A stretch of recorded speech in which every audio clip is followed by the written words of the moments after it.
Muchas gracias. Buenas noches y bienvenidos a nuestra última sesión del Diplomado de Derecho Forestal y de Fauna Silvestre.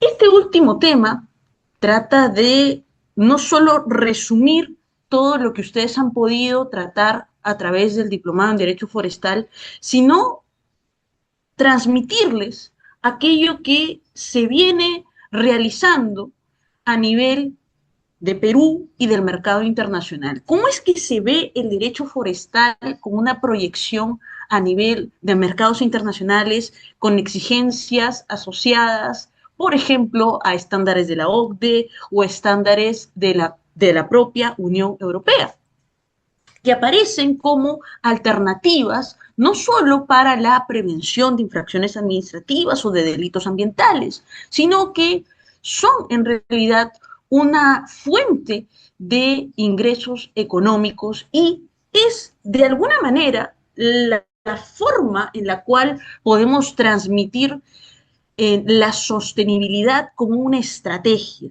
a partir del derecho forestal.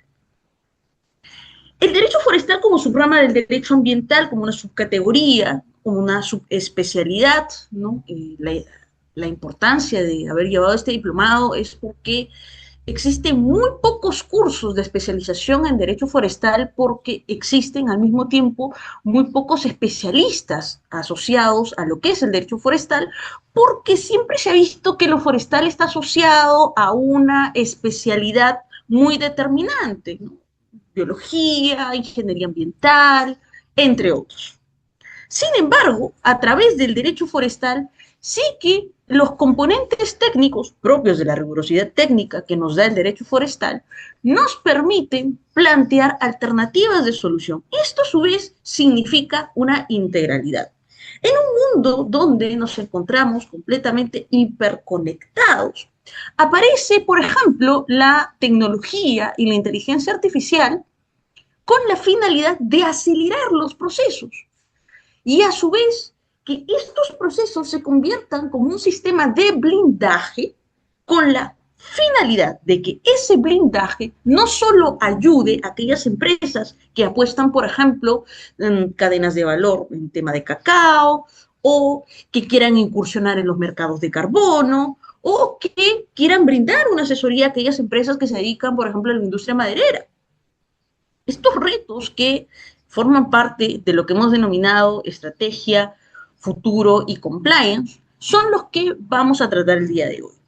Primero, la implementación del Legal Tech. Ustedes seguro han escuchado acerca de qué significa Legal Tech, qué significa el blockchain y cómo ayuda a través de la tecnología a agilizar, por ejemplo, contratos inteligentes, agilizar medidas de georreferenciación e incorporarlos como parte de la trazabilidad, es decir, de esa sostenibilidad asegurada de un producto que quiere brindarse o que quiere ingresar al mercado europeo. También veremos la estructura de los mercados de carbono y cuestionaremos por qué, como si bien existe una opinión a favor de los mercados de carbono, también existen ciertas opiniones en contra, donde las comunidades opinan que los mercados de carbono se han convertido en una especie de fachada del capitalismo depredador, así lo denominan. Y esta falencia es por la percepción que tienen las comunidades en cuanto a la estructura de los mercados de carbono. Los mercados de carbono tienen una historia desde el protocolo de Kioto en el año 97 y han tomado mayor firmeza con el Acuerdo de París a través del artículo 6 en el año 2015. ¿Por qué? Porque París, el Acuerdo de París, buscó que se fortaleciese el rol que tienen los bosques como sumideros de carbono y promover proyectos de carácter forestal a través de las empresas que revaloricen el componente forestal para reducir las emisiones de gases de efecto invernadero y por ende luchar contra el cambio climático. Y a su vez cumplir con la famosa Agenda 2030, los Objetivos de Desarrollo Sostenible. Los organismos de cooperación técnica internacional intervienen mucho en los esquemas de los mercados de carbono, de la mano con el Ministerio del Ambiente. Es más, el propio Ministerio del Ambiente brinda soporte técnico para aquellas personas que se dedican a la consultoría o sean personas naturales o personas jurídicas que quisiesen incursionar en los mercados de carbono. Luego hablaremos sobre un subsistema. Podríamos decir que inclusive es una subcategoría dentro del esquema del compliance ambiental, el compliance dentro de lo que es el componente forestal. ¿Cómo asegurar el componente forestal en las actividades económicas? ¿Cómo se puede prevenir? Porque lo hemos dicho, el derecho ambiental tiene un enfoque de carácter preventivo. De lo contrario, las subespecialidades que derivan del derecho forestal tendrán esa visión. Cuando nosotros observamos la ley forestal y de fauna silvestre, encontramos el principio de prevención presente en la estructura de la propia normativa. Y finalmente hablaremos acerca de la importancia en la integración de las agendas internacionales. Lineamientos de la OCDE, Objetivos de Desarrollo Sostenible, entre otros. Cómo esta integración de las agendas internacionales puede ayudar y contribuir tanto a nivel de políticas públicas como del mundo corporativo. Iniciaremos entonces diciendo qué es el Legal Tech. Ustedes lo deben haber escuchado, hay ahora ya estudios jurídicos que tienen dentro de su estructura organizacional especialistas en Legal Tech y es un nicho que todavía no está muy bien explotado. En realidad, el Legal Tech lo que ayuda es a automatizar procesos, procedimientos, documentación, con la finalidad de agilizar los modelos de prevención o aquellos procedimientos que son necesarios, por ejemplo, para lo referido a títulos habilitantes, permisos, autorizaciones, reducción de plazos, etc. El Legal Tech es una convergencia entre el derecho y la tecnología.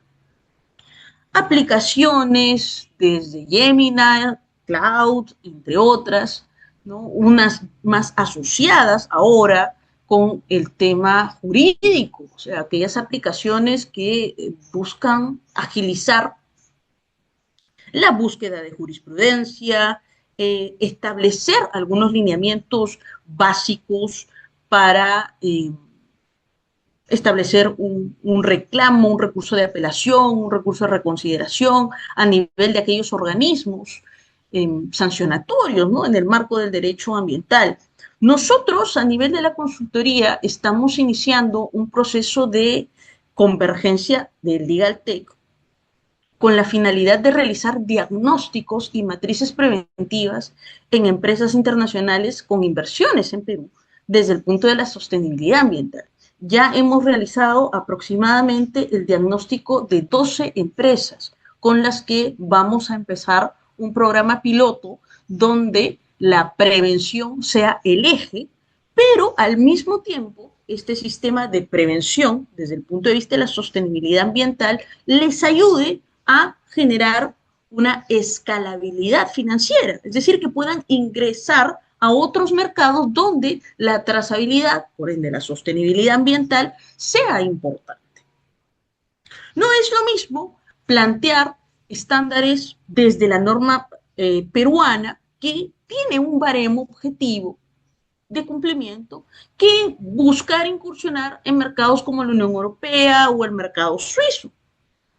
Les comento una experiencia desde la perspectiva del Legal Tech, el derecho forestal y el derecho minero y comunidades. Esto es un caso muy especial y es una asesoría muy especial que estamos brindando.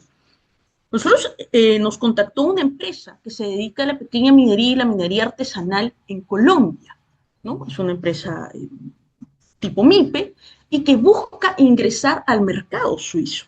El mercado suizo es muy exigente en torno a cuál es la cadena de suministro en la explotación de minerales. Esta empresa tenía sus componentes aislados, había que ordenarlos, ¿no? Pero sí que había todo un proceso de empoderamiento a las comunidades de una zona esencial en Colombia. Empoderamiento de comunidades, gran porcentaje del enfoque de género, ¿no? Mujeres que ayudan a la explotación del mineral, en este caso esmeraldas.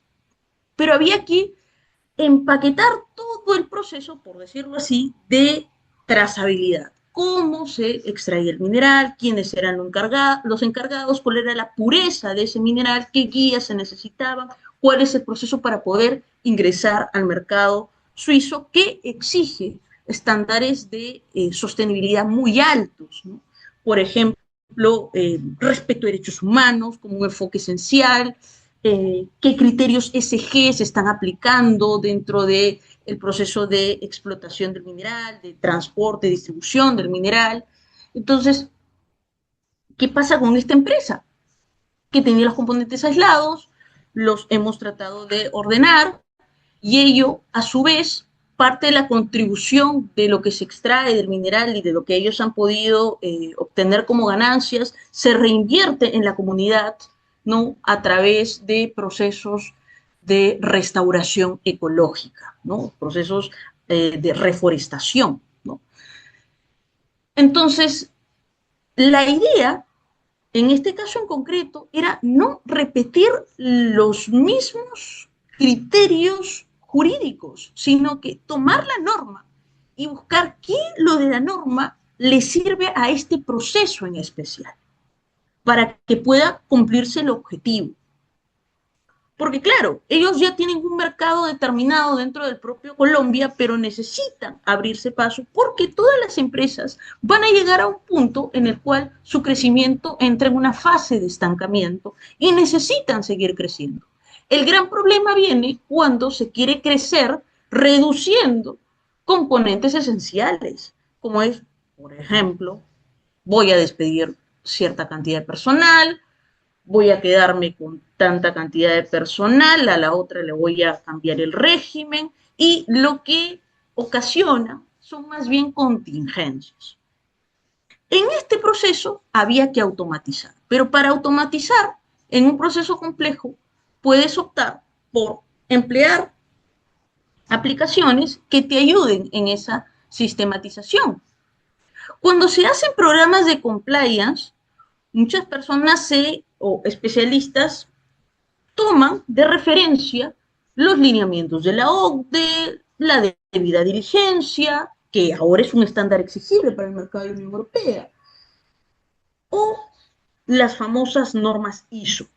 Lo toman como referencia. Y eso está bien. Sin embargo, a la actualidad, los casos que se presentan no es que el abogado le soluciona una contingencia, sino ayúdame a evitar contingencias, pero también a crecer. O sea, el derecho ambiental, el derecho forestal, el derecho corporativo, necesita de la tecnología para buscar esa agilización de procedimientos y poder obtener un resultado desde el punto de vista económico-financiero. El Legal Tech conjuga en el marco del derecho forestal la inteligencia artificial y el famoso blockchain. ¿Para qué? Para proteger los bosques mediante la automatización de contratos, generación de pruebas inalterables y el cumplimiento de normativa ambiental, transformando la legislación forestal en un proceso transparente y eficiente. ¿Qué es lo que sucede y por qué se generan contingencias o infracciones administrativas o aparecen denuncias tanto a nivel administrativo como a nivel penal? Porque la transparencia de la información y por ende la falta de transparencia de la información es lo que ocasiona esta clase de conflictos. Uno de los famosos conflictos en materia socioambiental son los conflictos de información, o porque no se entiende la información o porque no se tiene acceso a esta información. Entonces, a través de estas estrategias, como la IA y como el blockchain, no solo agilizamos procesos, no solo agilizamos y generamos lo que se conoce como smart contracts, contratos inteligentes, sino que al mismo tiempo evitamos contingencias de carácter técnico y legal. El Legal Tech transforma el sector mediante la informática jurídica. Su finalidad es romper la famosa asimetría de la información y optimizar la trazabilidad. ¿Qué hemos dicho, por ejemplo, en materia de conflictividad? ¿No? Y acogiéndome a dos conceptos que provienen de la teoría del conflicto, ¿no? Uno de Marx y el otro de Sun Tzu. Marx decía lucha de clases sociales, estructuras de poder, y qué es lo que se puede rescatar de esa visión acerca del conflicto? Que entre el Estado y la sociedad civil va a existir una simetría de la información. Y para poder superar esa asimetría de la información, está aquí el privado en el medio, que va a ser aquello que el Estado le exige, pero que va a tener que cambiar el chip e ir más allá de lo que la normativa peruana le pide. Porque si se trata de una empresa que es una subsidiaria de una empresa matriz en Australia, en Reino Unido o en algún país de la Unión Europea, los estándares internacionales que le exige la empresa matriz a la subsidiaria son bastante altos. O una empresa suiza todavía tiene estándares muchísimo más rígidos y más estrictos, donde la ética y el buen gobierno corporativo es lo más valorado. Y es por eso, desde esa óptica, que la simetría de la información tiene que ir reduciéndose. Si acogemos el concepto del conflicto que nos decía Marx de la lucha de clases sociales, existe una simetría de la información. Definitivamente. Recuerden las noticias que ustedes han visto acerca de los petitorios en zonas intangibles. ¿Quién habilitó para que existan petitorios en zonas intangibles, en zonas de bosques primarios o en zonas de áreas naturales protegidas? ¿Quién lo habilitó? No lo habilitó el privado, lo habilitó el Estado. ¿Cuál es la función del Estado? Establecer las reglas del juego dentro del modelo económico. Entonces, si no mantiene las reglas del juego, al privado le va a ocasionar una contingencia. Y luego aparece por aquí la sociedad civil que le hicieron un proceso de participación ciudadana bastante ligero, solamente formal, y aparecen las contingencias. ¿Por qué? Porque no se entiende la información o porque no se tiene acceso a la información.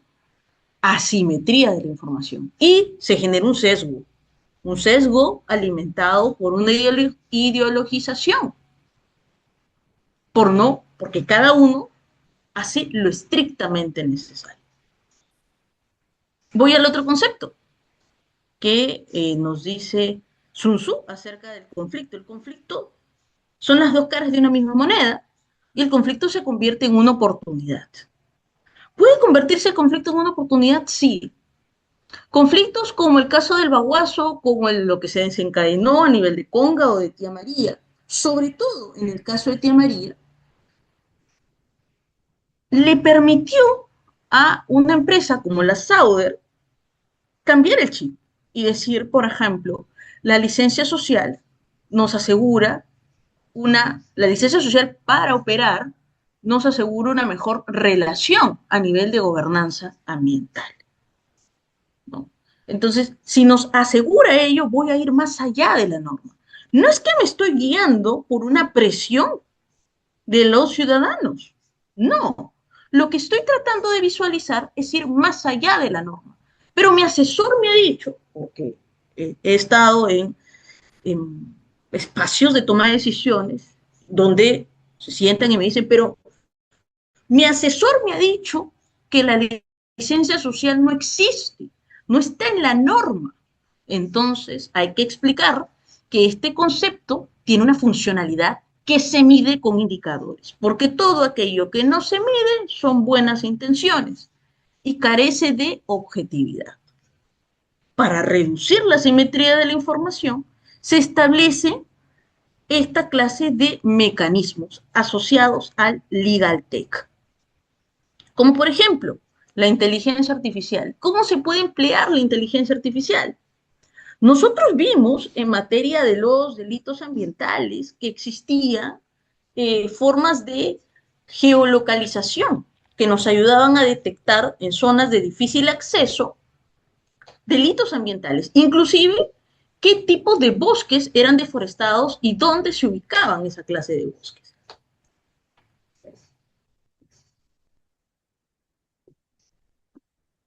Y esta detección ayudaba a tipificar de mejor manera un delito ambiental. Entonces, la inteligencia artificial, que es capaz de utilizar el aprendizaje automático, le permite procesar gran cantidad de información, una cantidad de data satelital y al mismo tiempo asegurar patrones de deforestación antes de que estos ocurran. Cuando se tiene ese nivel de predictibilidad, se puede fortalecer la trazabilidad del producto. Mientras, por un lado, el delito de tala ilegal busca el blanqueo de la madera, a través de la inteligencia artificial se busca lo contrario, que es evitar la deforestación a través de la detección de patrones de comportamiento porque me otorga predictibilidad. Esta clase de beneficios lo observamos en la detección temprana. Por ejemplo, modelos analíticos que procesan imágenes satelitales y datos de drones para identificar tanto perturbaciones como el famoso delito de tala ilegal. Cumplimiento y debida diligencia. La IA facilita el cumplimiento de normativas estrictas como los requisitos de cero deforestación, uno de los certificados que está exigiendo con mayor fuerza la Unión Europea para el ingreso de productos asociados a la madera, exigido a las empresas por regulaciones internacionales. El blockchain actúa como un libro mayor distribuido de manera inmutable, permite registrar cada eslabón de la cadena de madera, asegurar la trazabilidad, eliminando la posibilidad de blanquear madera ilegal. De esta manera, lo que nosotros obtenemos es una trazabilidad inalterable, es decir, poder seguir el ciclo de la vida de la madera desde que se extrae del bosque hasta el consumidor final. Aquí no solo se garantiza la protección de los derechos humanos, sino que se garantiza la legalidad y se frena el comercio fraudulento. El blockchain también nos brinda los famosos smart contracts o certificados verdes. Automatiza la emisión de certificados de cumplimiento ambiental o de bonos de carbono. Un contrato inteligente libera pagos o permisos automáticamente al verificar que una parcela no ha sido deforestada. Al respecto, quería mostrarles un pequeño video acerca de la trazabilidad y el blockchain. Un segundo.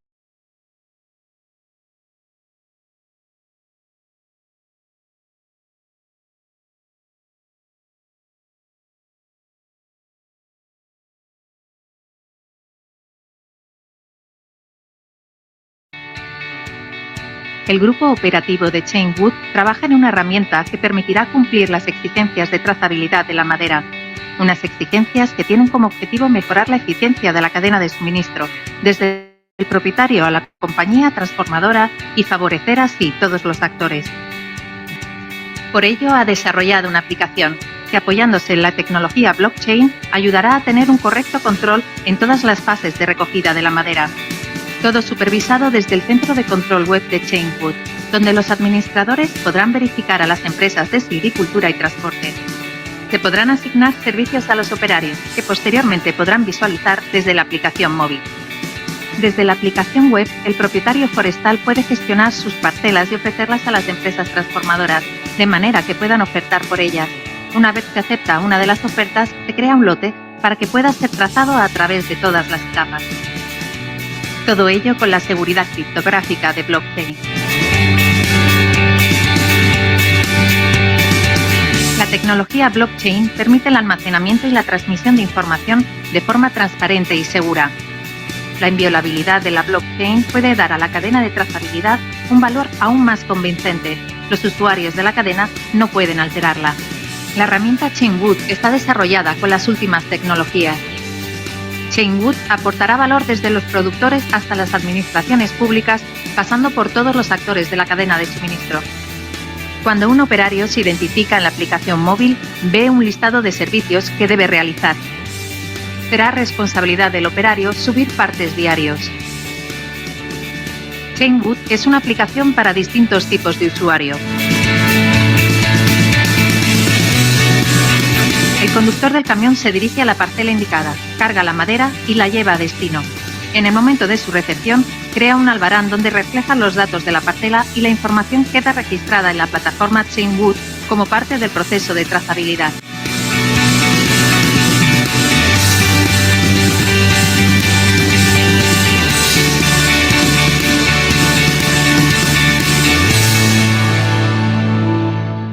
Sigue a nuestro grupo operativo.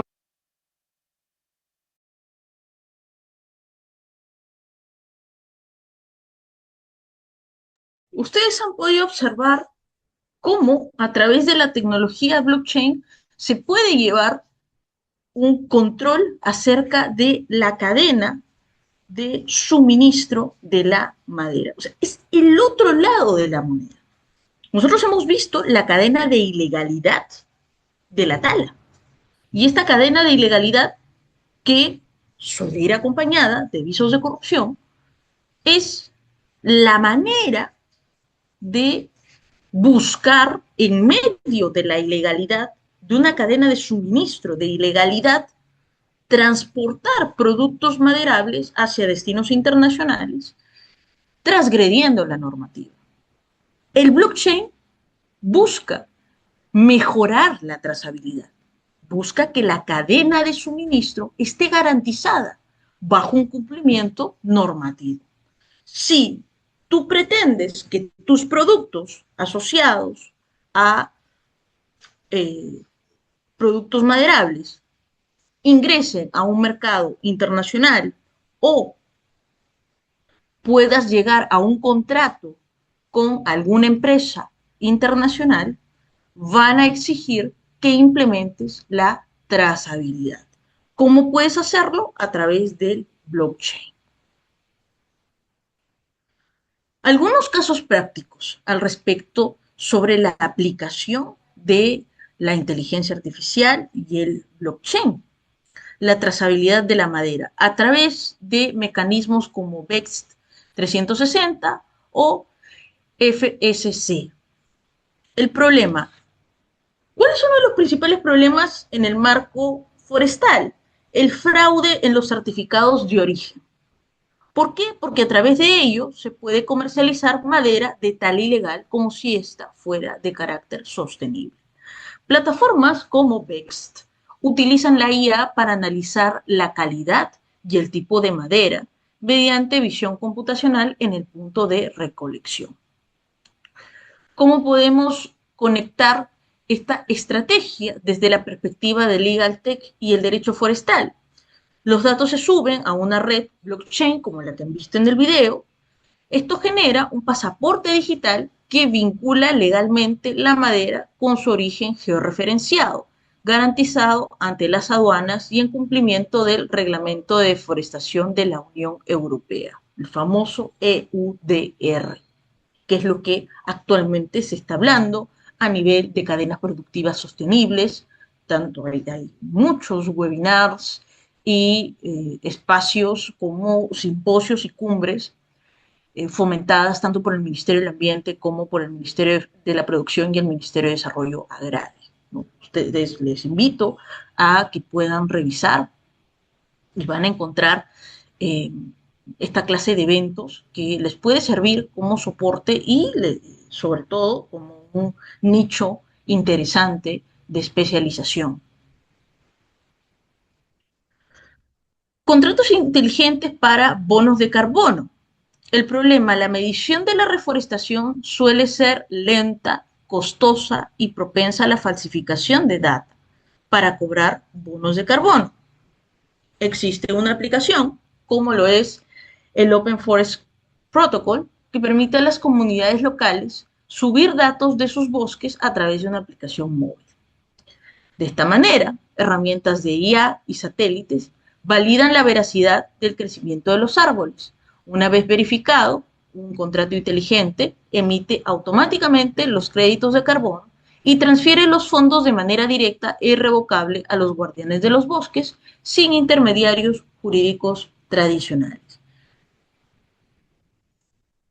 Alertas de deforestación como prueba jurídica. Y esta es una de las formas que se está implementando tanto a nivel de las fiscalías especializadas en materia ambiental, sobre todo en la Amazonía de nuestro país, así como el OSINFOR, que permite estas alertas de deforestación a través de mecanismos como el Global Forest Watch. Tener lo que evita eh, equiparar las infracciones administrativas con los delitos ambientales en el derecho peruano. ¿Cuál es el error? Ya lo hemos visto. Generar una identidad entre la infracción administrativa y el delito ambiental. El otro error, no tener un criterio de carácter objetivo. Pensar o creer que una simple afectación en automático configura un delito ambiental sin analizar el carácter de irreversible o no que tiene dicha afectación, sin analizar el bien jurídico protegido que se está afectando. En el caso del derecho forestal y de uno de los delitos básicos, que es el de contraformaciones boscosas, es determinar el rol del tipo de árbol que se ha talado. No es lo mismo talar un árbol que ya ha tenido una intervención humana a talar un árbol que es considerado una especie de protección en el marco de una ANP, de una área natural protegida, o un bosque primario, o un bosque que corresponda a una nula intervención del ser humano y que fortalece un determinado ecosistema. Por ejemplo, los humedales tienen una protección especial en el derecho chileno. Tienen su propia normativa en materia de humedales y tienen sus propias sentencias y jurisprudencia a nivel de humedales. La afectación, la simple afectación de un humedal urbano en Chile acarrea multas muy altas. Han procurado habilitar la justicia ambiental en sede administrativa, lo cual es válido, para poder generar una desincentivación tanto en la empresa privada como en la sociedad civil de afectar este ecosistema tan importante. Siguiendo esa misma lógica, el convenio Ramsar, que tiene que ver con humedales y salvaguarda sitios especiales como lo es el lago Titicaca. El lago Titicaca es considerado un sitio Ramsar, es decir, que se encuentra protegido por este convenio internacional.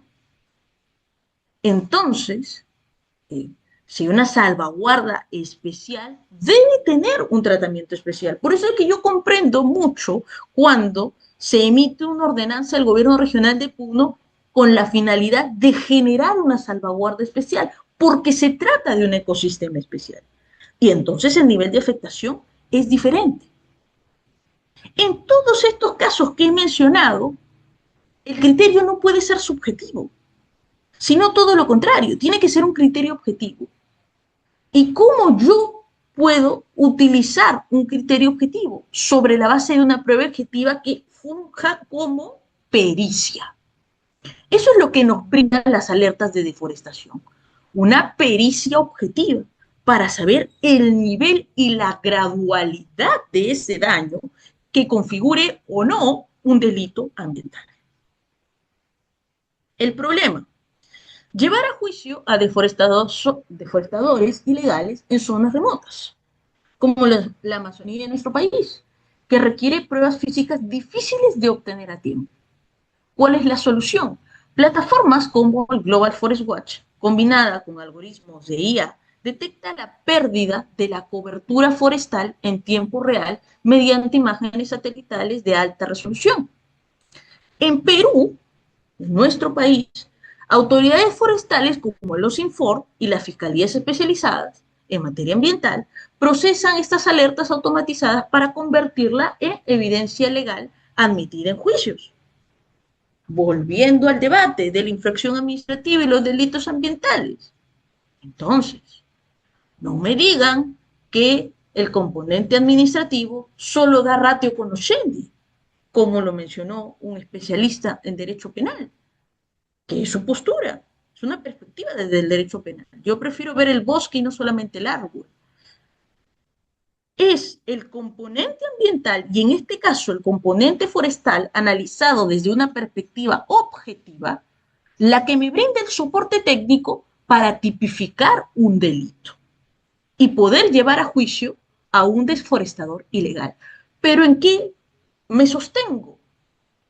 En una plataforma que me ayuda a procesar esos datos y a detectar esos datos de manera objetiva. La IA genera reportes técnicos automáticos de cambio de uso de suelo, acelerando las órdenes de allanamiento y las sanciones penales contra los presuntos infractores.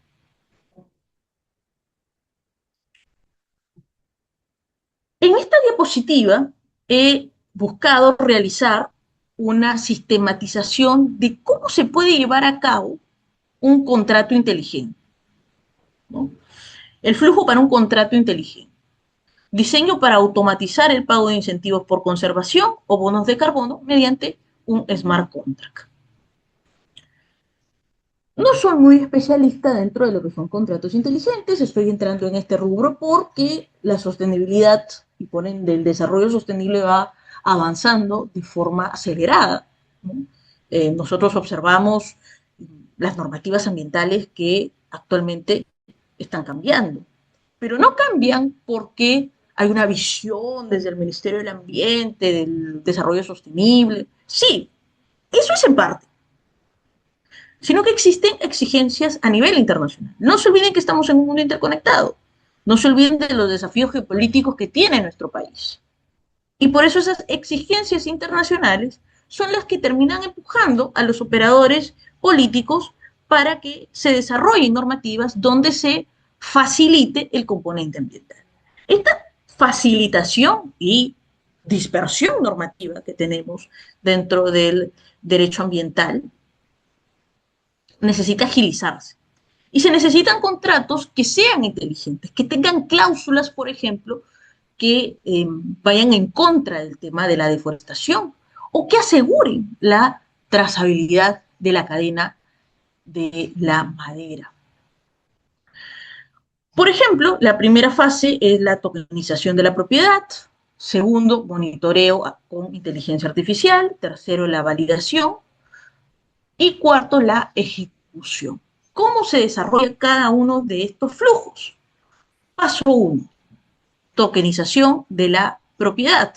Se vincula el título de propiedad del bosque o la concesión legal a un token no fungible. Este almacena las coordenadas GPS exactas de la parcela delimitada. El paso 2, conexión con la IA. Se genera un puente entre el mundo real y el blockchain. Se conecta el contrato con una IA forestal. La IA analiza mensualmente imágenes de satélite de las coordenadas del token no fungible. Paso 3, verificación de las condiciones, la lógica del contrato. El contrato inteligente tiene una regla matemática programada.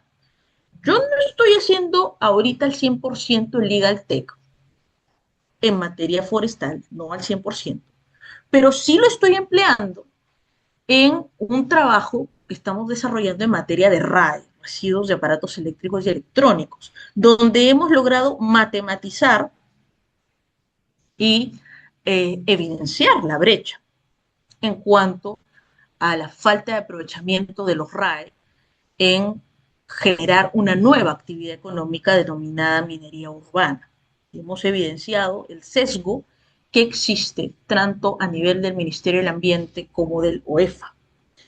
Y hemos tenido que utilizar esta clase de lógica, fórmula matemática que nos permite establecer una coherencia. En el caso de un contrato inteligente, lo que se busca es que exista una acción y por ende una correspondencia. La IA evalúa la densidad del follaje y emite un veredicto firmado digitalmente hacia el oráculo que conecta la inteligencia artificial. El paso 4 ejecución y desembolso automático. Si la IA confirma que el bosque sigue en pie, el contrato libera fondos directamente a la billetera digital del propietario. Si la IA detecta deforestación, entonces el contrato se congela automáticamente y envía una alerta a las autoridades. ¿Estamos nosotros a nivel de Perú a punto de ingresar a este mundo? Sí, porque tanto los Infor como las FEMAS, si bien en estos momentos se encuentran utilizando la inteligencia artificial para fines de supervisión, entonces quienes tengan concesiones forestales van a necesitar probar la completa legalidad de su actuar, que no basta solo con el título habilitante, decir yo cumplo tal o cual, porque siempre existen contingencias. A través de esta lógica de Legal Tech incorporado al derecho forestal, lo que se origina es un blindaje. Es prácticamente un protocolo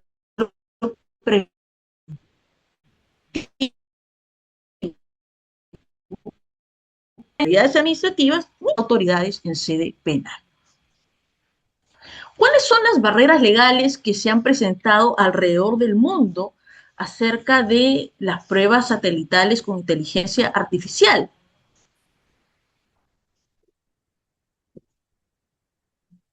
Aunque la tecnología nos brinda precisión y por ende mayor predictibilidad, el uso de la inteligencia artificial y de satélites como evidencia a nivel penal o civil enfrenta importantes obstáculos a nivel jurídico. Uno, la falta de estándares de cadena de custodia digital. Los archivos de imágenes y los reportes de inteligencia artificial pueden ser alterados digitalmente. Echa la ley, echa la trampa, ¿no? Si bien se busca a través de los contratos inteligentes y del blockchain generar un espacio de predictibilidad y de seguridad jurídica, sí que pueden existir algunos tipos de intervenciones sospechosas en el mundo digital que alteran esta clase de estándares. Si los datos satelitales no se registran en un blockchain sellado de tiempo, desde su origen, los abogados defensores pueden impugnar la prueba alegando manipulación.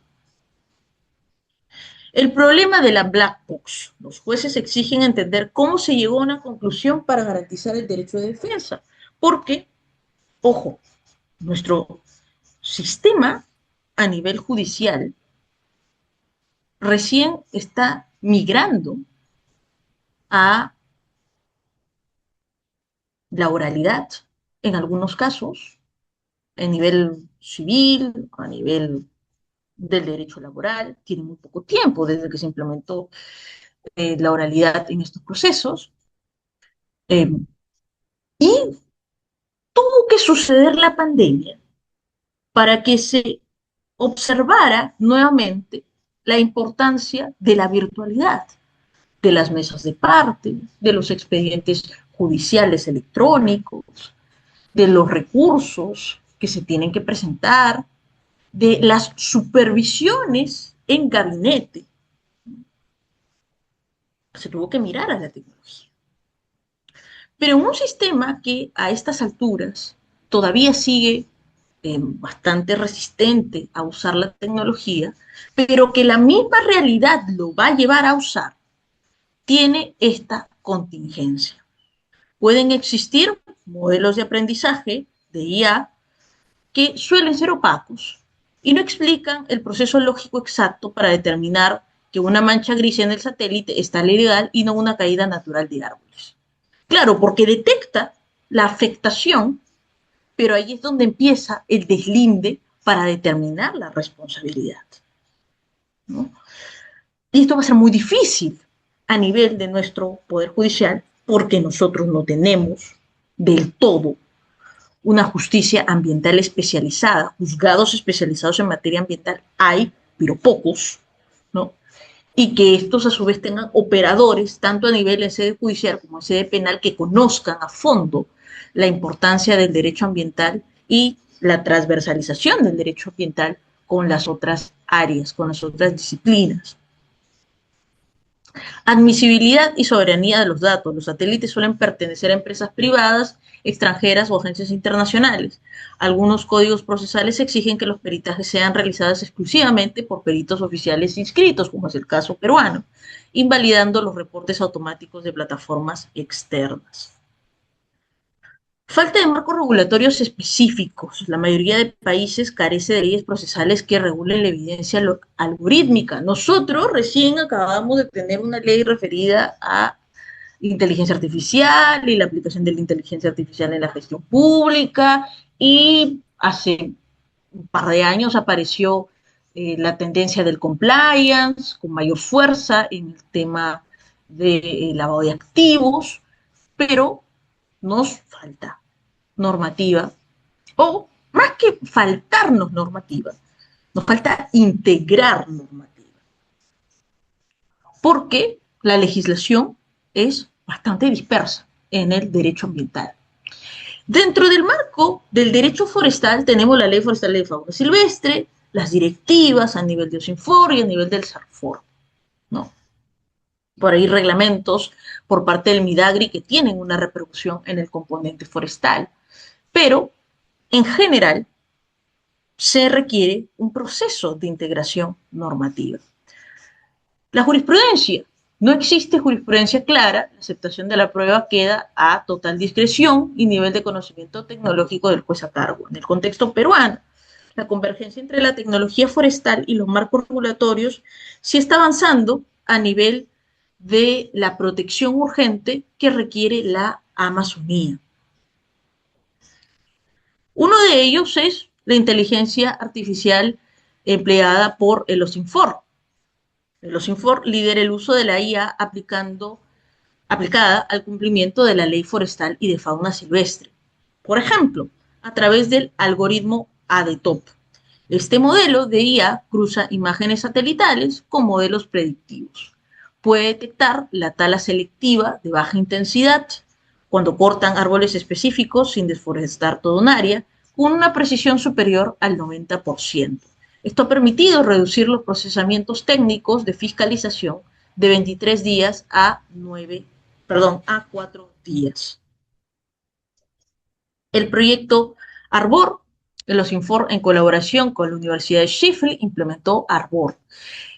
Es una IA entrenada con imágenes tridimensionales tomadas por drones para reconocer especies forestales desde el aire, centrándose especialmente en el chihuahuaco, una especie amenazada cuya supervisión legal debe ser rigurosamente del 100%. Trazabilidad con blockchain, el protocolo de seguimiento de la madera. Para combatir el lavado de la madera, ¿no?, hacer pasar madera ilegal por legal mediante documentación falsa, se han desarrollado proyectos claves en el ecosistema digital de Perú. Por ejemplo, el certificado de origen legal. El sistema forestal ha integrado herramientas de interoperabilidad digital para generar documentos inmutables desde que el árbol es marcado en la concesión hasta su traslado. El Wood Tracking Protocol, con el apoyo de la cooperación suiza, se diseñó una plataforma móvil basada en blockchain. Los concesionarios registran el volumen, la especie y las coordenadas georreferenciales del tronco en una cadena de bloques, impidiendo que los intermediarios dupliquen sus guías de transporte forestal de manera fraudulenta. Evidencia con drones en Madre de Dios, el proyecto ACOMAT, en regiones críticas afectadas por la minería ilegal y la tala, como es el caso de Madre de Dios. Las comunidades nativas y asociaciones de concesionarios castañeros utilizan tecnología satelital directa conectada con la justicia. ¿Por qué? Porque esto a su vez también les permite salvaguardar aquellos bionegocios que ellos se encuentran realizando y que se proyectan a nivel internacional. Agrupaciones como ACOMAT emplean las alertas del monitoreo de la Amazonía andina. Al recibir una alerta satelital en sus teléfonos, vuelan drones para fotografiar el delito exacto. Pueden ser campamentos mineros o cargamentos de madera escondidos. Estas pruebas se canalizan de manera inmediata ante las FEMAS para sustentar la flagrancia y acelerar operativos de interdicción judicial. ¿Cuál es el reto en materia de legal tech y basándonos en las modificaciones que han existido en la legislación forestal y el impacto de las normativas que han sido modificadas a través de la famosa ley antiforestal. El uso de estas tecnologías de precisión se enfrenta a un complejo panorama en Perú, debido a las recientes modificatorias asociadas a la ley antiforestal, norma que flexibiliza los requisitos de zonificación y que cambia las reglas del juego sobre la titulación de predios agrícolas en zonas amazónicas.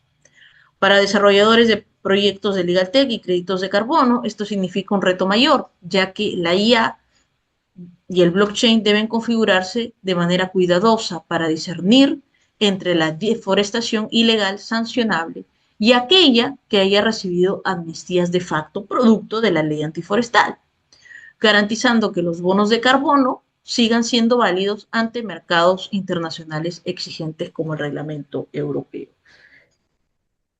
He considerado este punto porque, volviendo a los especialistas de tanto el derecho administrativo como el derecho corporativo y como el propio derecho penal, se cree que en un sistema jurídico como el que tenemos nosotros, que es un sistema jurídico, es decir, son normas jurídicas que no deben contradecirse entre sí.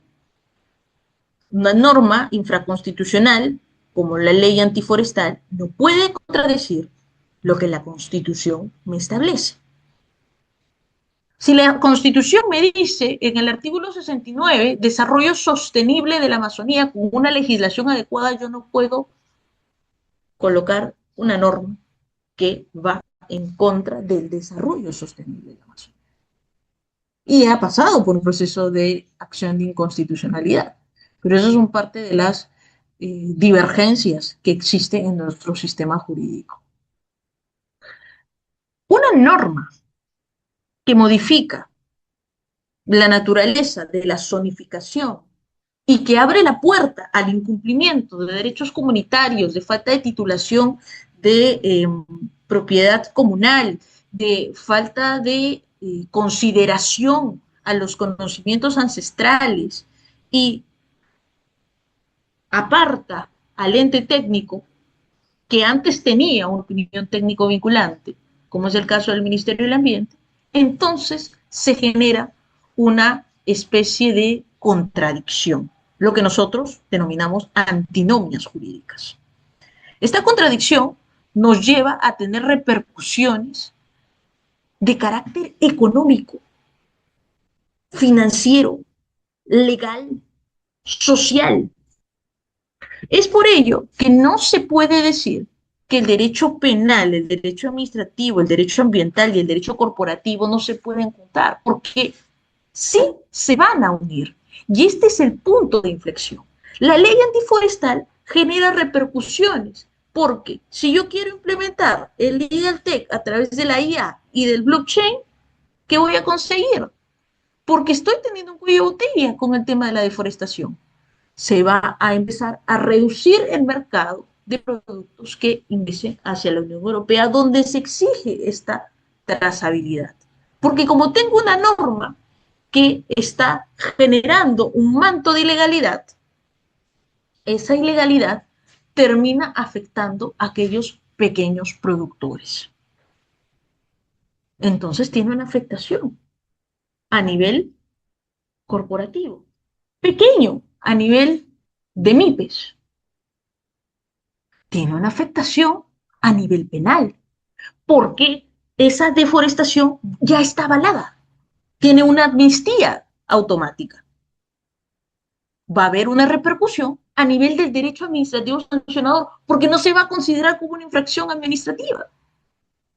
Entonces, cada vez que ustedes escuchen que la mirada del derecho administrativo es este y la mirada del derecho corporativo es este, perfecto, pero nos encontramos en un sistema jurídico donde se debe interpretar bajo ese modelo de coherencia.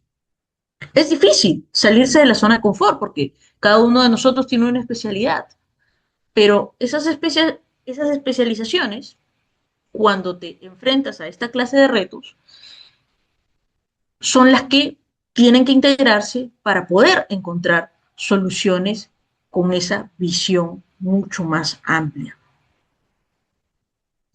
El impacto de las restricciones internacionales en exportadores peruanos. El reglamento de deforestación de la Unión Europea prohíbe el ingreso al mercado peruano de productos vinculados a la deforestación generada después del 31 de diciembre del 2020. Su aplicación obligatoria se extiende hasta el 30 de diciembre de este año y junio del 2027 para micro y pequeñas empresas. Para el Perú, este reglamento golpea de manera directa a tres de sus cadenas de exportación más importantes hacia Europa: café, cacao y madera. ¿Cuáles son los requisitos que actualmente se exigen en el mercado de la Unión Europea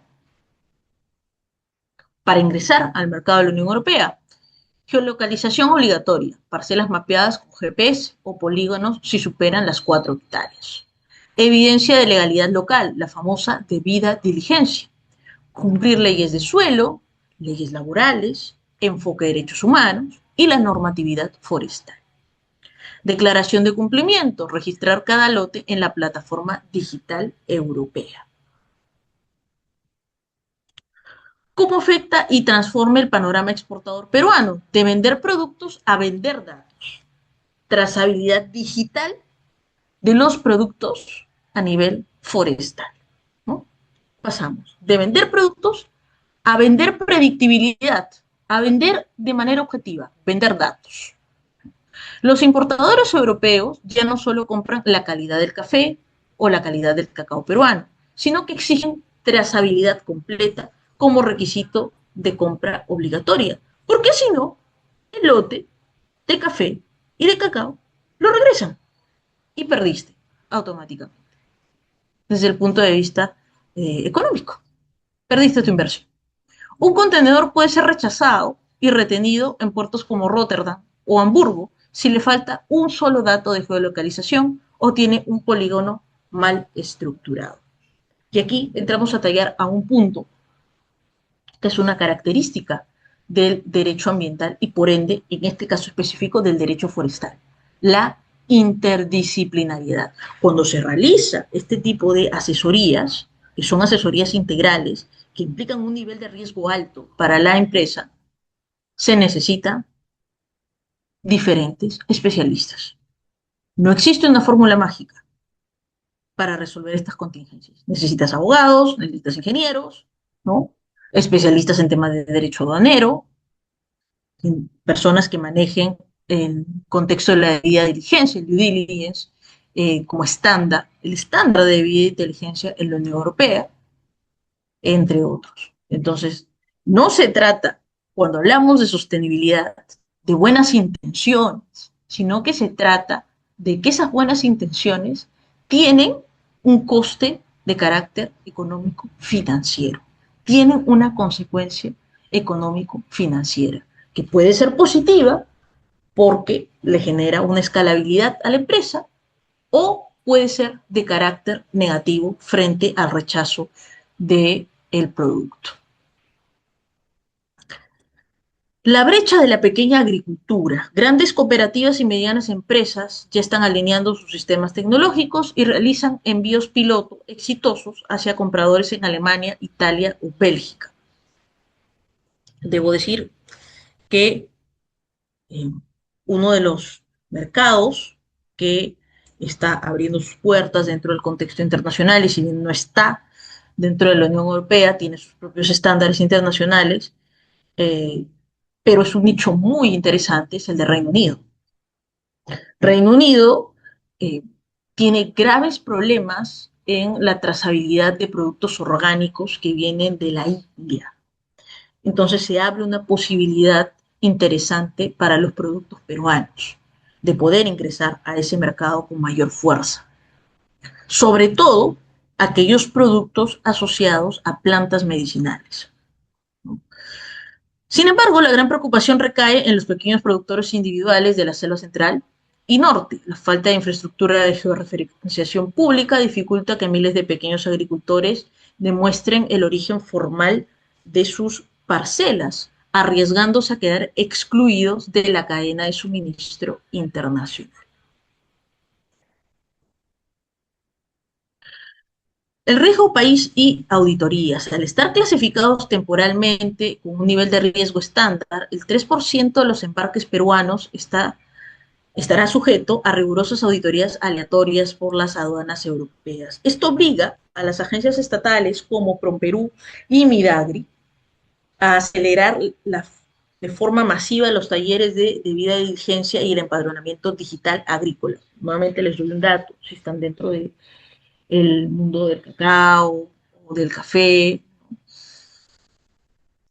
Eh, la Cámara Peruano-Española, Cámara de Comercio Peruano-Española, está brindando eh, charlas y también material en su página web y en su LinkedIn sobre la debida diligencia, la aplicación de la debida diligencia en esta clase de productos, ¿no? En las cadenas de valor agrícolas, ¿no? Cacao, café principalmente. Ahí pueden ingresar, y es información muy valiosa que ayuda a conocer y a poder adecuarse. A nivel del derecho comparado, ¿no? Brasil, por ejemplo, cuenta con el famoso sistema DOF, documento de origen forestal, que evolucionó hacia registros digitales robustos integrados en el Sistema Nacional de Cadastro Ambiental Rural. Por su parte, Perú, a través del CERFOR, ha implementado módulos de trazabilidad electrónica y de esta manera estandarizar las guías de transporte forestal con seguridad digital. A nivel regional, la adopción de firmas electrónicas vinculantes bajo marcos como la Ley 527 en Colombia y también en nuestro país con la 27269.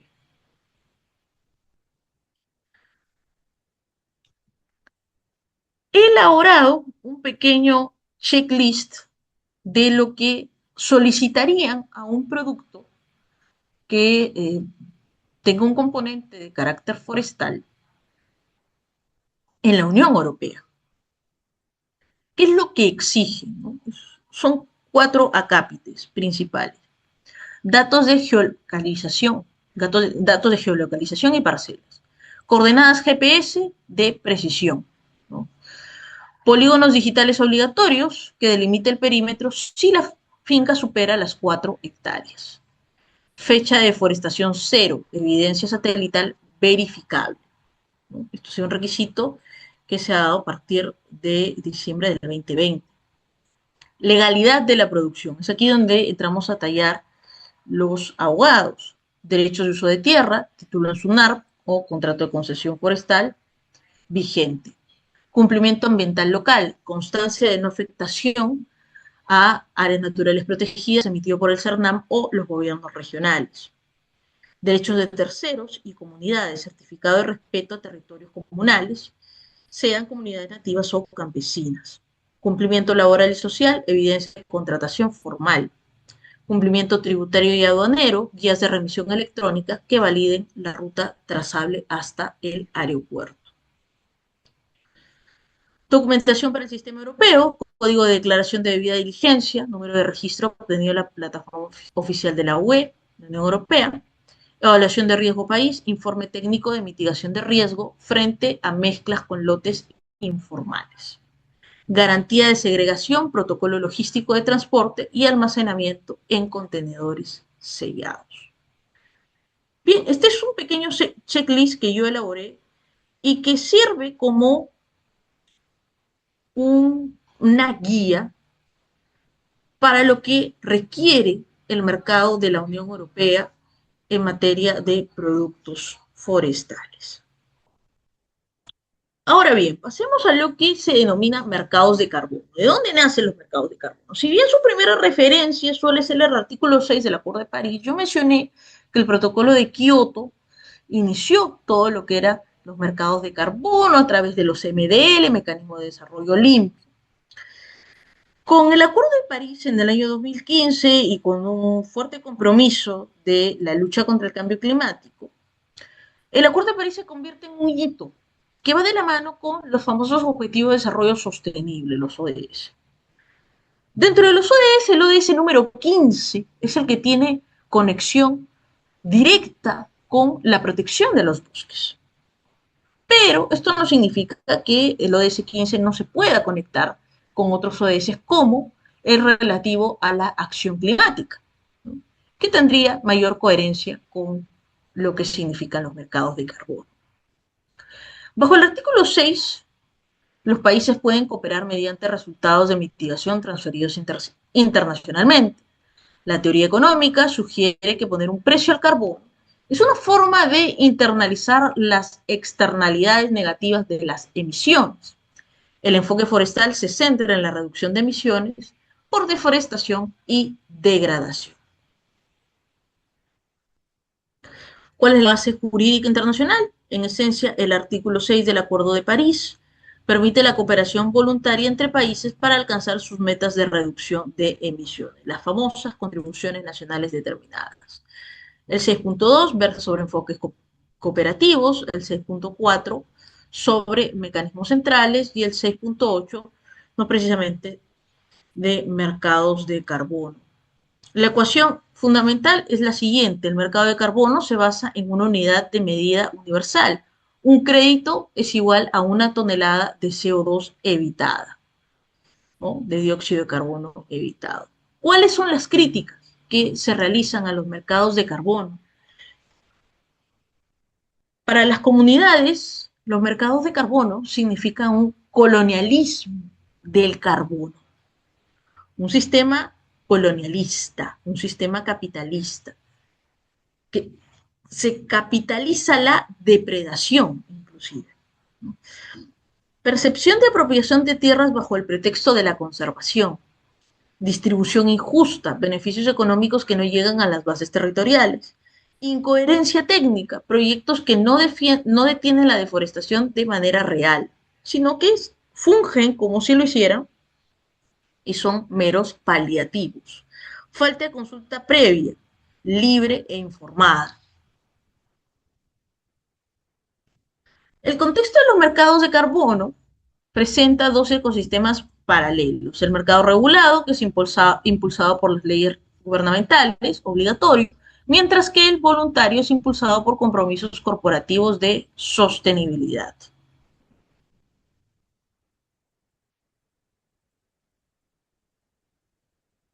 El marco legal en el caso peruano, nosotros en el año 2017, recuerdo, porque en ese entonces estuve haciendo una investigación y también una asesoría a nivel de Uruguay, y yo tengo un artículo al respecto sobre la ley de marco de cambio climático. Y mi artículo era un poco sarcástico, en el sentido de que mencionaba, ojalá que no sea una utopía.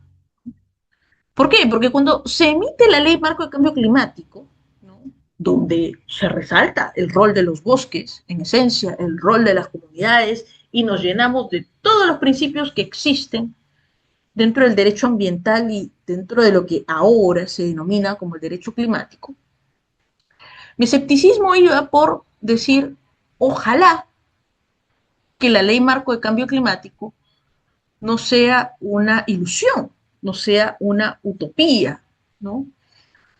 Porque como fue anunciada esta norma, que ustedes podían leer en ese contexto en el año 2017, todas las noticias, ¿no?, tanto a nivel de Perú y a nivel internacional, decían, Perú tiene una de las legislaciones en materia de marco de cambio climático, en materia de cambio climático, más avanzadas de Latinoamérica. Y empezaron las posturas. ¿Para qué Perú necesita una ley de cambio climático? La primera objeción. ¿Por qué? Si nosotros no somos grandes emisores de gases de efecto invernadero. Ok, no somos grandes emisores, pero sí somos países vulnerables al cambio climático. Nuestra biodiversidad, nuestro país megadiverso, Es un activo importante, pero al mismo tiempo se ha convertido en un pasivo.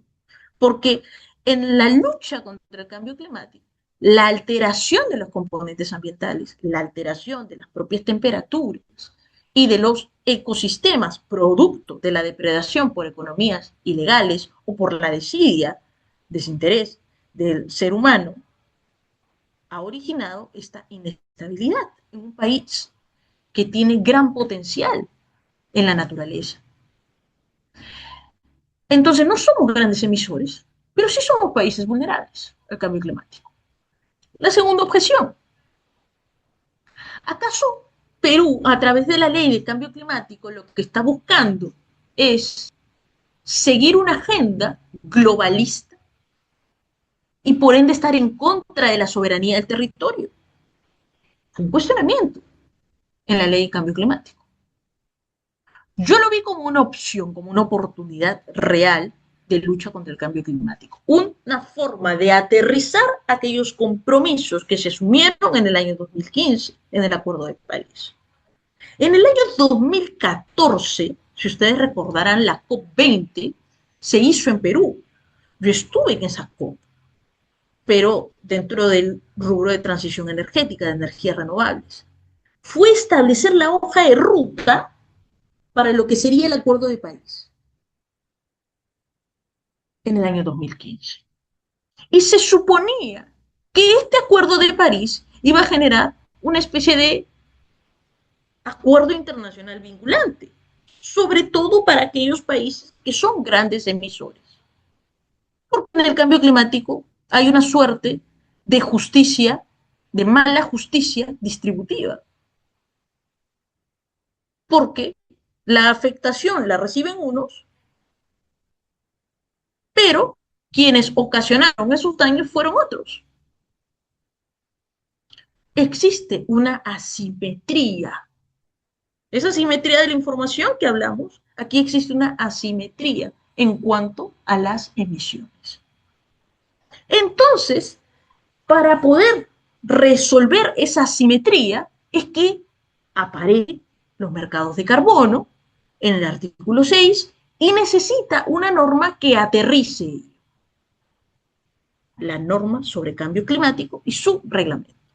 Esta norma establece que los servicios ecosistémicos y la mitigación son patrimonio de la nación, la famosa frase del patrimonio de la nación del artículo 66, o de sus titulares legítimos bajo regulación estatal.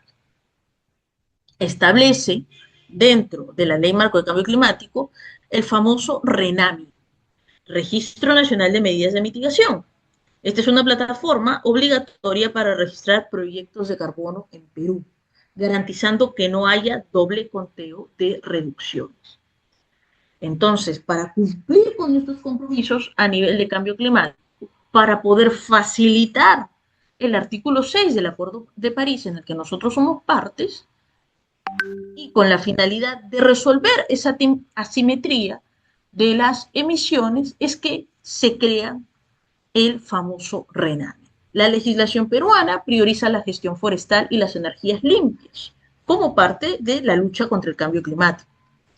Los proyectos RED+ en la Amazonía son los más regulados debido a su impacto en la conservación de la biodiversidad. Como puedes observar aquí, es el mayor porcentaje.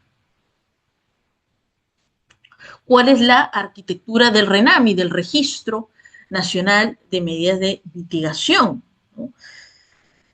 Presentación de la nota idea del proyecto al MINAN, evaluación por una entidad verificadora autorizada, registro, inscripción oficial en el RENAMI y la transferencia, autorización para comercio internacional. La ley peruana exige el respeto irrestricto de los derechos de las poblaciones indígenas y la consulta previa, la adicionalidad, principio legal donde se demuestra que la reducción no ocurriría sin el incentivo del mercado, y las contribuciones nacionales determinadas, que son el documento en el cual el Perú ha establecido sus objetivos prioritarios para la reducción de emisiones de gases de efecto invernadero. Pero no todo es color de rosa. Las famosas contribuciones nacionales determinadas han servido de base para establecer lo que se denomina como litigios climáticos, donde la sociedad civil empieza a cuestionar que el Estado no viene cumpliendo sus compromisos en la lucha contra el cambio climático, donde se cuestiona la estructura misma de los mercados de carbono, donde existe un aparente aprovechamiento de la propiedad comunal para su pretexto de la lucha contra el cambio climático. Aquí voy a mostrarles un pequeño video desarrollado por la USAID en cuanto al asesoramiento en materia de mercados de carbono.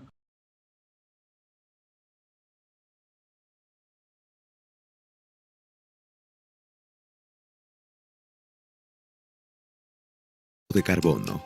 En pocas palabras, los mercados de carbono son espacios donde se utilizan incentivos y sanciones para reducir las emisiones de gases de efecto invernadero a la atmósfera, como el dióxido de carbono o CO2. Estos mercados son una herramienta para combatir el cambio climático. Empecemos por el ABC del cambio climático. El calentamiento del planeta se da debido a la emisión de gases de efecto invernadero a la atmósfera. Hay algunas actividades que liberan grandes cantidades de estos gases, como las actividades industriales que generan las fábricas, los incendios forestales, la deforestación de los bosques y la agricultura insostenible.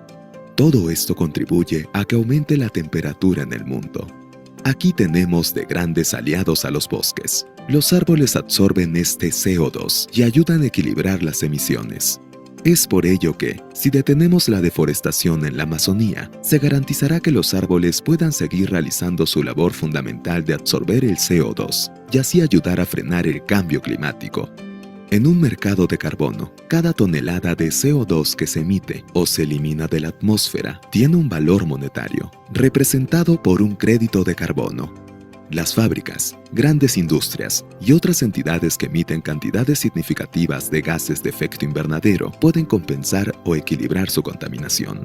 Para hacerlo, deben comprar créditos de carbono. Por ahora, dos tipos de mercados de carbono se han puesto en práctica, el regulado y el voluntario. En un mercado de carbono regulado, se pone un límite o tope a la cantidad de CO2 que puede liberar una fábrica, país u otro emisor. Cuando un emisor supera su límite, debe comprar créditos de carbono para compensar sus emisiones o tendrá que enfrentar sanciones. En un mercado de carbono voluntario, los emisores pueden comprar créditos de carbono para balancear o compensar las emisiones de los gases de efecto invernadero. Los compran por un sentido de responsabilidad social, de manera voluntaria, para pagar el daño que están haciendo al medio ambiente. Los mercados de carbono permiten a las empresas, gobiernos, individuos y organizaciones trabajar juntos para reducir los gases de efecto invernadero en la atmósfera. El monto obtenido apoya que se conserven los bosques y recompensan a las comunidades que protegen estos ecosistemas. La Agencia de los Estados Unidos para el Desarrollo Internacional, USAID, desarrolla muchos proyectos de este tipo en la región amazónica. Solo en 2021, las actividades de USAID en la Amazonía compensaron unas 33,9 millones de toneladas métricas de CO2, lo que equivale a las emisiones de gases de efecto invernadero que producen más de 7,3 millones de vehículos con motor de gasolina en un año. USAID, a través del Programa Regional Ambiental para la Amazonía, AREP, apoya el desarrollo de oportunidades económicas respetuosas con el medio ambiente, para que las comunidades amazónicas sigan floreciendo en un bosque sano. Los mercados de carbono son una nueva forma de hacer negocios que tiene el potencial de beneficiar a todo el planeta.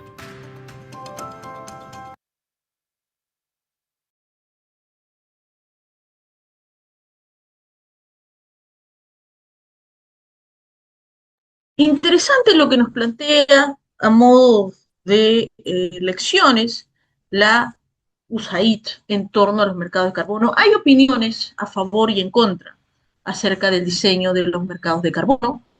Yo lo veo desde una doble perspectiva. Es cierto que existen sesgos, existen falencias en torno a la estructura de los mercados de carbono, sobre todo por la percepción desde las comunidades, y que puede servir como un pretexto de lo que se denomina greenwashing, una especie de lavado verde, ¿no? Un lavar la reputación de una empresa. pero también lo veo como una oportunidad desde la perspectiva de los negocios sostenibles, donde un ecosistema bien cuidado, por ejemplo, una propiedad comunal que decida apostar por la conservación, se convierte en un espacio de ser sujetos en torno a los mercados de carbono. Hace ya algunos años en nuestro país ha iniciado una tendencia muy fuerte acerca del término cumplimiento, o en inglés denominado compliance. Yo no soy especialista en litigio, soy especialista en compliance, ¿no? Este año tengo la oportunidad de ser parte de los comités de compliance de dos países, ¿no? Empresas brasileñas con inversiones en Perú y empresas suizas con inversiones en Perú. Y yo soy parte de los comités de compliance de estas dos cámaras, peruano-brasileña y peruano-suiza. Entonces, digamos que cuando hablo de compliance, hablo sobre la base de lo que en estos momentos se está debatiendo y se está tratando y que va a darse como exigencias para el mercado porque van marcando la pauta. Dentro del famoso compliance, también existen opiniones al respecto. Reducir el compliance solo al tema penal, prevención del lavado de activos, o ampliarlo, o especializarlo.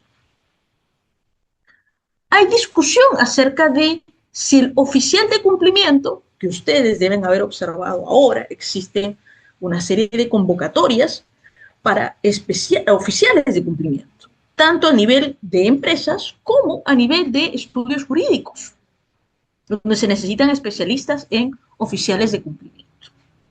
Yo el compliance lo aprendí en la práctica, el poder desarrollarlo y pude, sobre la base de las especializaciones que tuve en el exterior y de la experiencia, mi propio sistema de compliance, que es el que aplico a nivel de la consultora.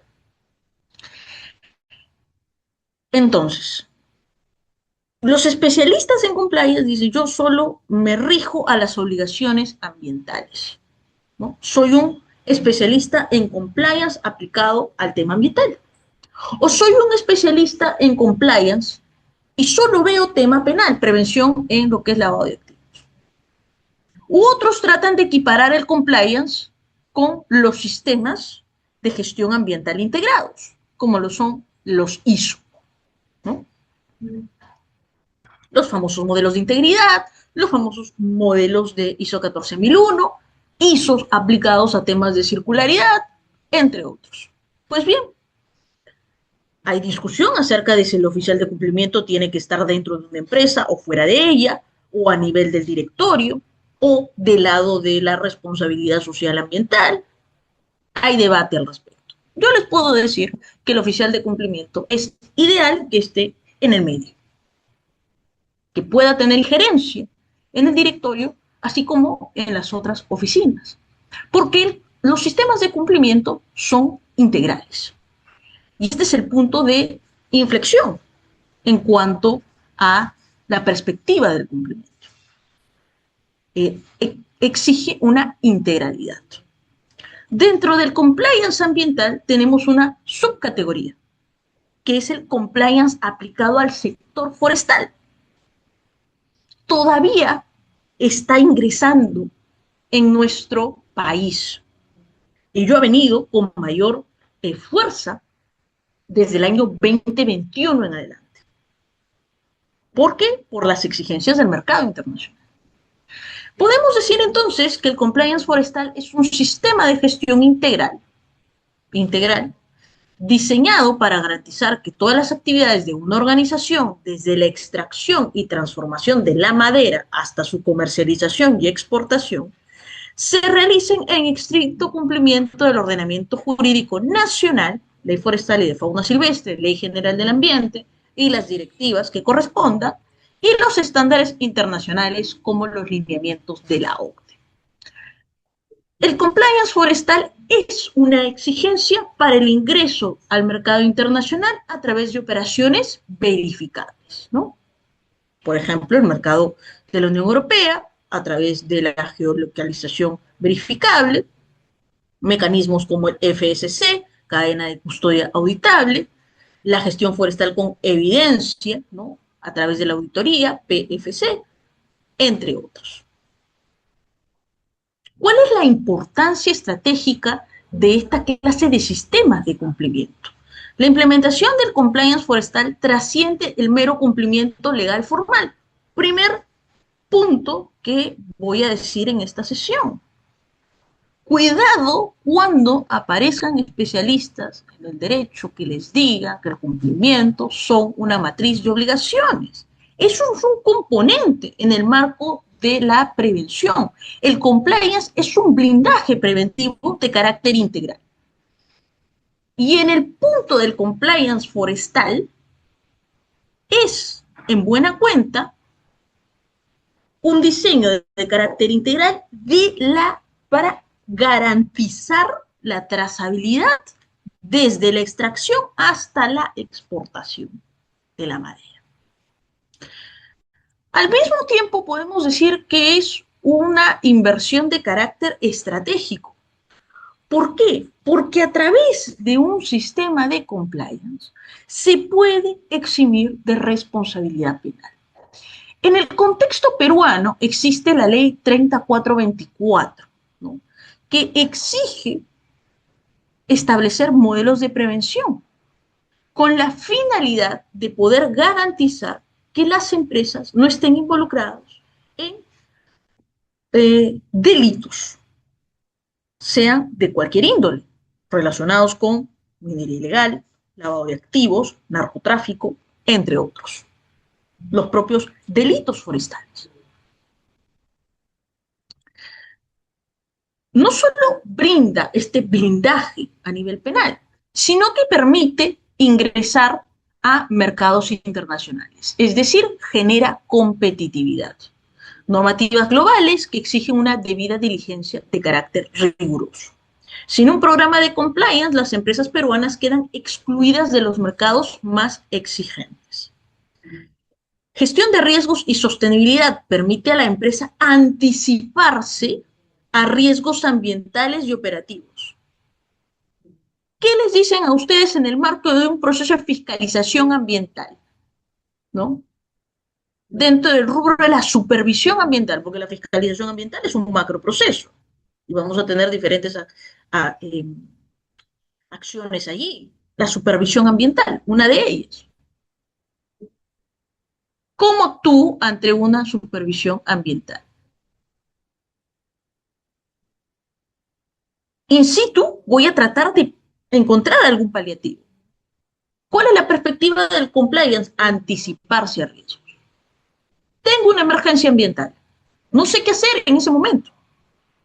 No sé si existe un registro, no sé si tengo que reportarlo, los ingenieros me dicen que no hay que hacer nada, porque es una situación difícil. ¿Cuál es el plan de contingencia? Luego aparecen y te dicen, pero yo ¿por qué tengo que hacer esto? ¿No?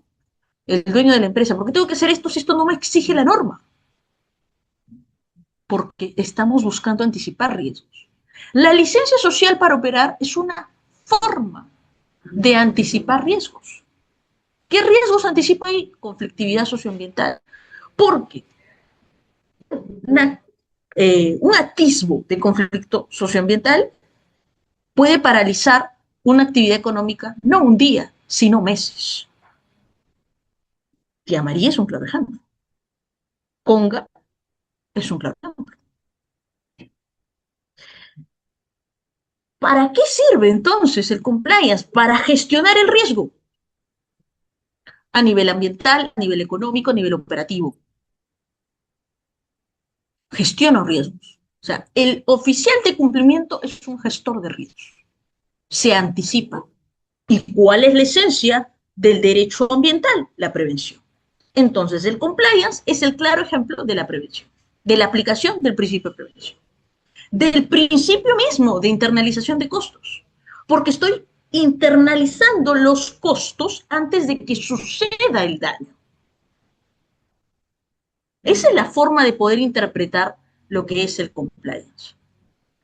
Te anticipas a riesgo, a riesgos, optimizas la cadena de suministro y reduces la probabilidad de sanciones administrativas, así como de sanciones a nivel penal, ¿no?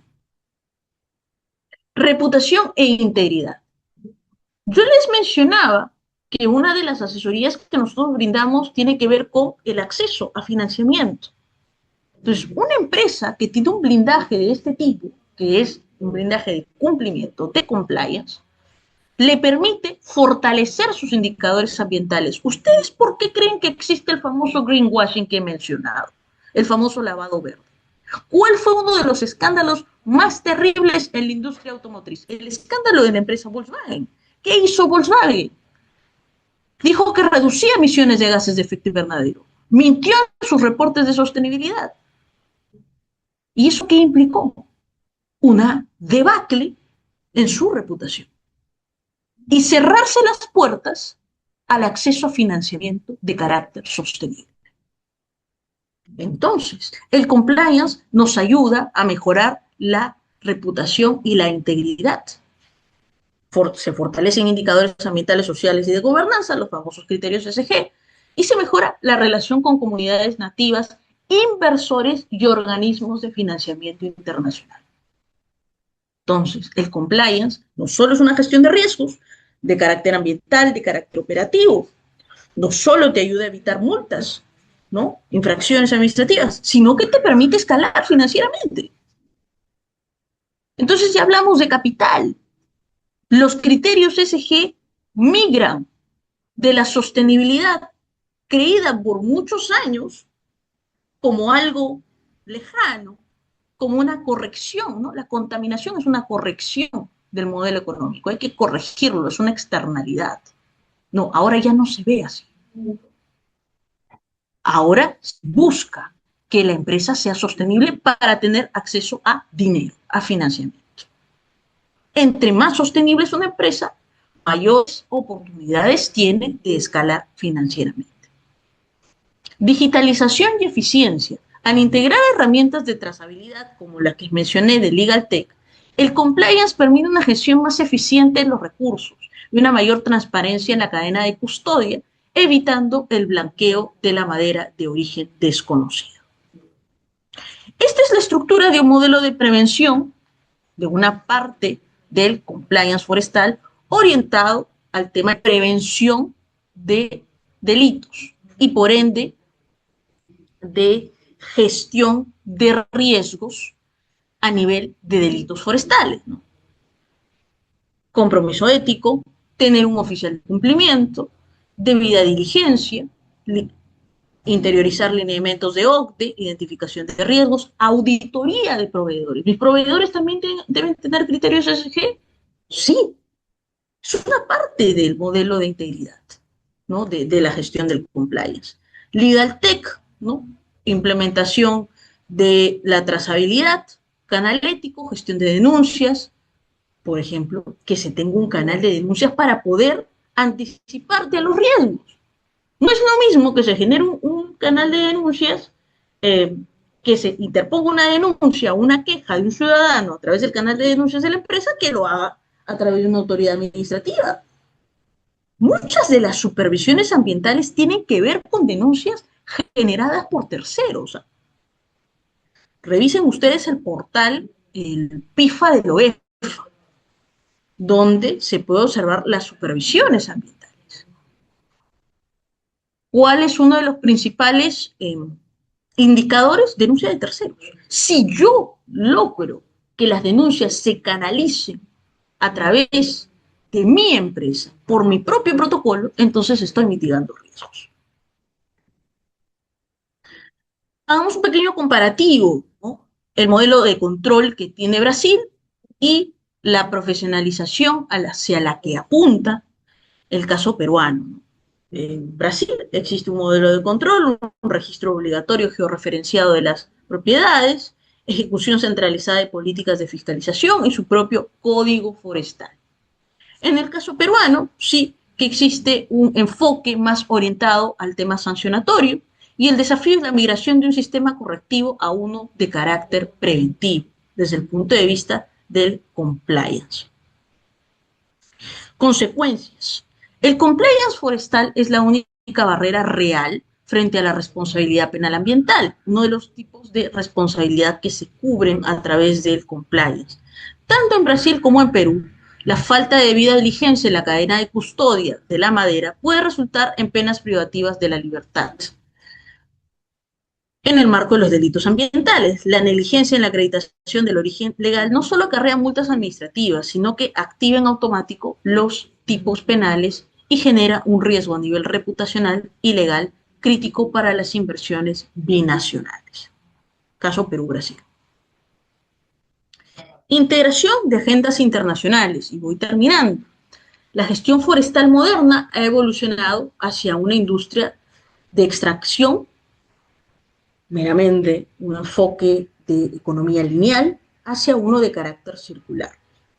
Tal es así que se permite integrar marcos como el de la OCDE desde el punto de vista de la gobernanza, los objetivos de desarrollo sostenible y los criterios ESG asociados a la responsabilidad corporativa.